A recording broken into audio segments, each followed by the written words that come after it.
Knowing that someone's family and a patient wanted this for a next generation of physicians is very special.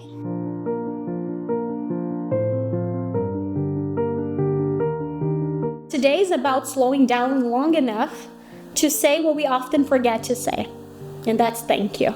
We held our first annual gratitude ceremony, which was for the class of 2029. It was an opportunity for them to get together and share their gratitude and thankfulness for the individuals who donated their bodies to this wonderful program for them to learn from. You taught us that medicine begins with empathy, hands that heal, but hearts that listen. I believe it's so incredibly important that we are able to have this experience in school and to be able to learn from it. It's beautiful. Oh, Daddy boy, I love you so.